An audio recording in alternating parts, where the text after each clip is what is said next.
নমস্কার বন্ধুরা, ক্রিক বাংলা ইউটিউব চ্যানেলে আপনাদের সকলকে স্বাগত জানাই। বন্ধুরা, বুমরা খেললেই ভারত হারে ম্যানচেস্টার টেস্টের আগে শুভমনদের মনে করিয়ে দিলেন প্রাক্তন ইংরেজ ক্রিকেটার। ইংল্যান্ড সিরিজে লিডস এবং লর্ডসে হেরেছে ভারত, দুটোতে খেলেছেন জাসপ্রীত বুমরা। দলের সেরা বোলারকে ছাড়া এজবেস্টন জিতেছে ভারত। বাকি দুই টেস্টে বুমরা খেলবেন কিনা জল্পনা চলছে। ইংল্যান্ডের প্রাক্তন ক্রিকেটার ডেভিড লয়েড মনে করিয়ে দিলেন বুমরা খেললেই ভারত হারে।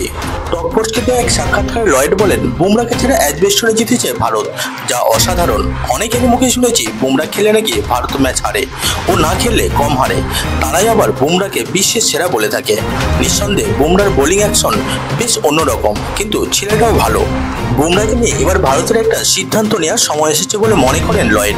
তার কথায় ওদের কোচ গৌতম গম্ভীর বলেছিলেন যে 5টির মধ্যে 3টি টেস্ট খেলবে বুমরা, আর তো দুটো ম্যাচ বাকি। যদি গম্ভীরের কথা সত্যি হয় তাহলে ম্যানচেস্টারে বুমরার খেলার কথা।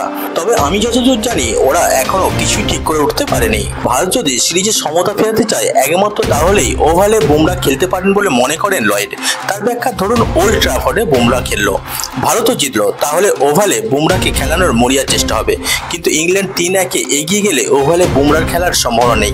আমার ধারণা পরের ম্যাচে ওকে খেলানো হবে। বন্ধুরা, লয়েডের বক্তব্যে আপনাদের কি মতামত আপনারা কমেন্ট বক্সে কমেন্ট করে জানাতে পারেন। ভারতীয় ক্রিকেটের সমস্ত রকম খবর পেতে আমাদের ক্রিক বাংলা ইউটিউব চ্যানেলটিকে সাবস্ক্রাইব করে রাখুন।